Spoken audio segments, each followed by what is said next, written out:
White कलरच्या वस्तू घरामध्ये जितक्या छान वाटतात, जितक्या अट्रॅक्टिव्ह वाटतात ना, तितक्याच त्या साफ करायला फार जास्त कठीण होतं.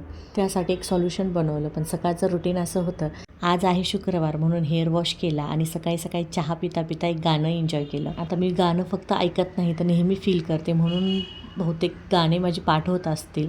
आता हा होता माझा मी टाईम, पण त्यानंतर ज्या जबाबदाऱ्या माझ्यावर असतात त्या माझ्या जबाबदाऱ्या माझ्या वाट बघत होत्या. म्हणून सकाळी सकाळी मुलांना नाश्ता करून मस्त त्यांच्या त्यांच्या कामाला लावून दिलं. विरांशला अभ्यास करायला लावला.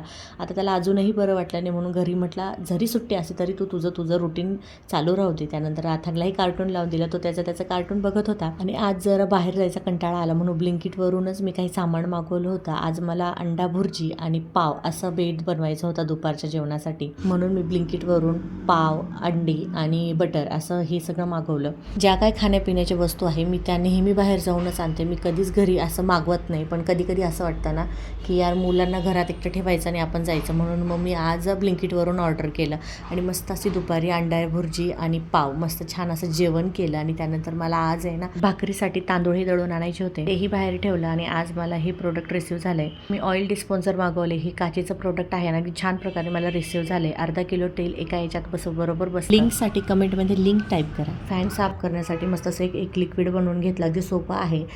गरम पाणी घेतलं अर्धा कप, त्यामध्ये विनेगर, त्यात 1 चमचा बेकिंग पावडर. जर बेकिंग पावडर नसेल तर तुम्ही बेकिंग सोडाही यूज करू शकता. त्यानंतर आपलं कुठलंही डिशवॉशर वापरा आणि कुठलाही फॅन किंवा कुठलाही फर्निचर जर तुम्ही याने पुसत असाल तर त्याच्यावरच्या आधी कोरड्या कपड्याने सगळी धूळ काढून घ्या. एक कॉटनचा कपडा घेतला आणि तो पाण्यामध्ये मस्त डीप करून घेतला. फक्त आणि फक्त एका वॉशमध्ये छान असं माझं फॅन क्लीन झाला. ना जास्त मेहनतही लागली आणि ना जास्त एफर्ट्स पण द्यावे लागले. एकदा कपड्याने पुसून घेतलं लगेचच ते छान मस्त पुसलं गेलं आणि त्यानंतर कोरड्या कपड्यानेही मस्त छान पुसून घेतलं. जर व्हिडिओ आवडली असेल तर लाईक करा, शेअर करा, सेव्ह करा आणि अजूनही तुम्ही फॉलो केलं नसेल तर प्लीज फॉलो करा. बाय.